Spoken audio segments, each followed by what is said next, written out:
想象一下，你跟最好的朋友们约好吃晚餐，大家开心的聊天，分享近况，享受着美食。但就在此时，你最信任的一位朋友突然冷冷地看着你，然后悄悄地离开。你心里隐隐约约感觉不对劲，后来你才发现，他竟然在背后出卖了你。你会怎么做呢？马可福音14章12到26节，这段经文发生在逾越节的第一天。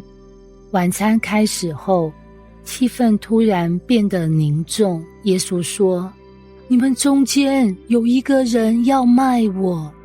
门徒们大惊失色，纷纷问，是我吗？然而耶稣没有直接点名犹大，而是继续按计划进行晚餐。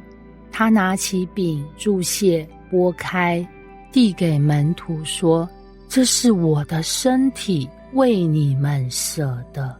然后他拿起杯说，这是我立约的血，为多人流出来的。这是圣餐的起源，代表着耶稣为人类舍命，带来新的救赎之约。最后耶稣告诉门徒，我不再喝这葡萄汁，直到在神的国里与你们重新喝的那日。这显示他知道自己的命运，也坚信神国的应许。这段经文不仅记录了圣餐的建立，也凸显了耶稣的爱与牺牲，以及门徒之间的忠诚与背叛。采洁、学亮、玛丽、志强和家豪从高中时代就是死党，他们一起打球，熬夜读书，打电动，甚至毕业后仍然保持联系，每个月固定聚餐一次。有一天，他们在一间老字号的烧肉店聚餐，谈天说地，聊着最近的工作与生活。但这次气氛有点微妙学亮发现蔡杰一直低头滑手机，好像有点心神不宁。玛丽则偶尔会偷瞄志强，眼神闪烁，像是有话想说，但又不敢说。就在这时，志强放下筷子，轻声说了一句话，瞬间让整桌子人都安静了下来。你们知道吗？我们当中有人出卖了我们。所有人都愣住了，面面相觑。什么意思？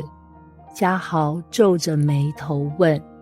志强深吸了一口气说，我们几个不是一起创业，准备开那间手摇饮料店吗？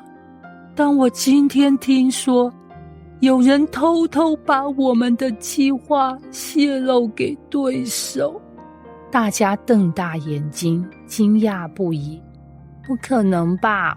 我们兄弟这么多年，怎么可能有人做这种事呢？玛丽连忙说，那为什么对手的菜单跟我们的一模一样，连口味组合都完全一样？志强冷静地说。餐桌上陷入诡异的沉默，气氛变得凝重起来。每个人心里都开始怀疑，到底是谁？蔡杰深深叹了口气，缓缓抬起头。是我。所有人震惊地看着他。蔡杰低着头，声音带着一丝愧疚。对不起啦，那天我跟对手的老板喝酒，聊到我们的计划，我没多想，随口讲了几句，结果他们就马上抄走了。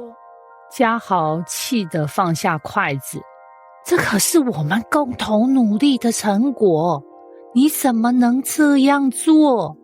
彩杰苦笑，我不是故意要害你们的，我只是当时没意识到事情会变成这样。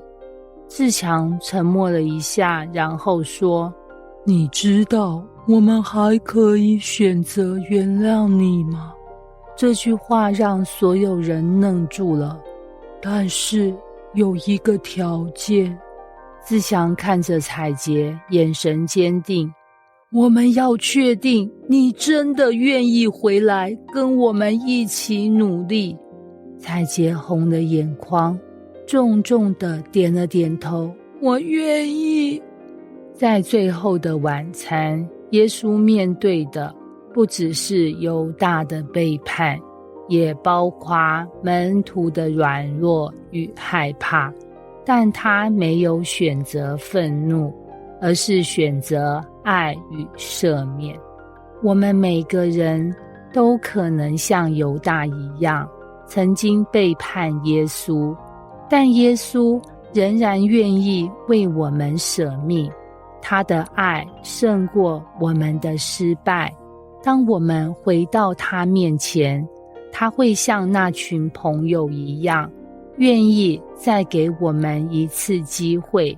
圣餐的意义不只是纪念耶稣的牺牲，更是提醒我们，他仍然爱我们，并且愿意接纳我们。愿我们都能珍惜耶稣的爱，学习他的宽恕与接纳。